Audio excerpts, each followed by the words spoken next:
Woman becoming the first person in the world to get the Pfizer COVID-19 vaccine as the UK begins vaccinations. Jackie Ibanez. They're calling V-Day. Jackie. Hey, good morning, Todd. The UK has officially begun administering Pfizer's coronavirus vaccine just 1 week after it was granted approval.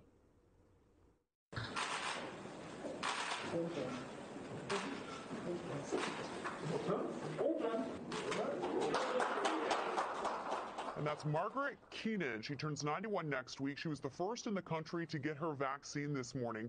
The grandmother of 4 will receive a booster jab in 3 weeks from now. The UK plans to administer its first 800,000 doses to people over 80 years old and nursing home workers. Here in the U.S., the FDA will meet Thursday to discuss emergency use authorization.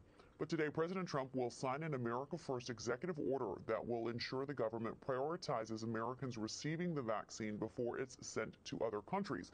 Meanwhile, Pfizer is warning it won't be able to provide additional doses of its vaccine until late June or possibly July because other countries have rushed to buy up most of its supply. However, Operation Warp Speed's Paul Ostrowski says, quote, "I'm not concerned about our ability to buy vaccines to offer to all of the American public." And the White House is holding a vaccine summit today to help educate the public on the FDA's approval process.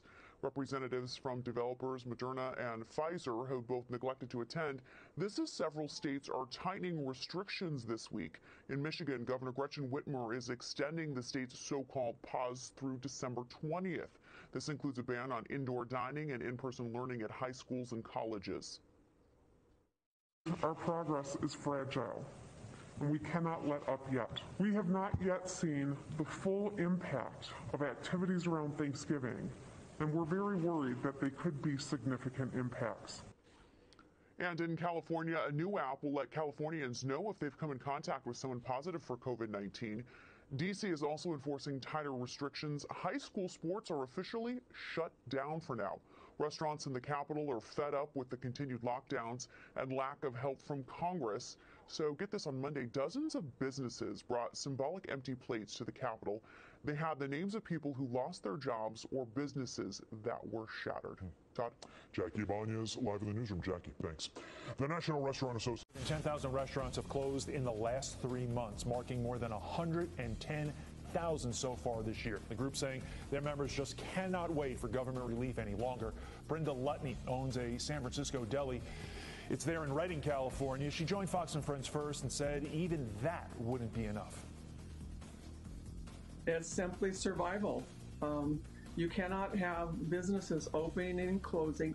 The economy of this country is tanking. Our governors and the people that are telling us what to do are doing something else.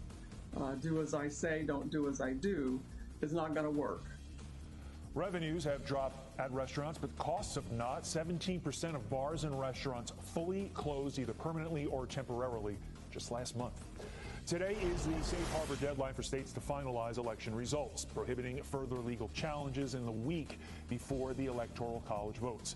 Pennsylvania may hold the key to the president's best shot as Republicans there are urging the Supreme Court to take up a lawsuit brought by Congressman Mike Kelly contesting the state's certification, arguing the state's vote-by-mail law is unconstitutional.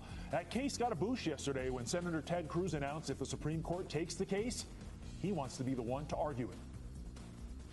I'm hopeful the Supreme Court will step forward to its responsibility and resolve this case and resolve other cases as needed according to law and according to the Constitution, to say this is a country where we respect the rule of law, where we follow the Constitution. Meantime, President Trump's campaign continues their legal fights elsewhere. The Electoral College vote will happen next Tuesday. Some sad news to report. Legendary pilot General Chuck Yeager has died. He enlisted in the Army Air Corps after graduating from high school back in 1941, eventually flying 63 missions in World War II.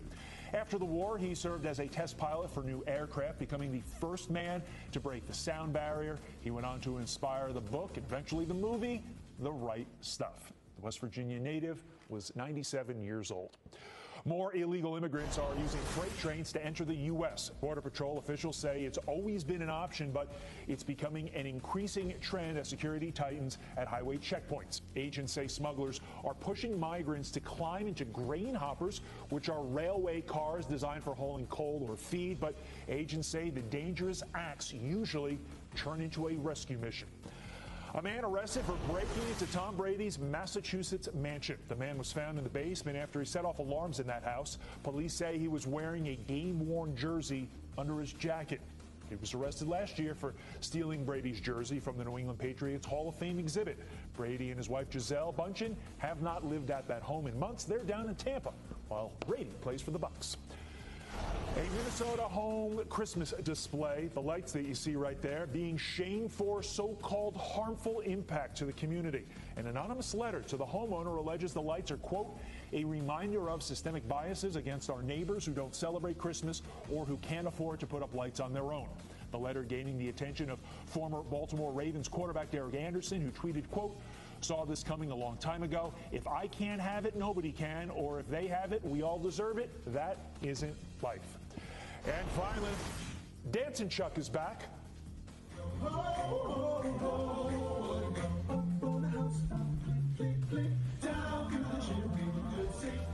And he's getting it. World War II vet and Navy pilot Charles Fransky celebrating his 98th birthday with a new holiday dance. Veteran first made national headlines back in 2016 when he cut a rug to holiday classics like Jingle Bells. Fransky is an ambassador for the Stars and Stripes Honor Flight program. These videos have been his way of saying thank you for everyone's support. We thank him for his support and, of course, for his service. Those are your top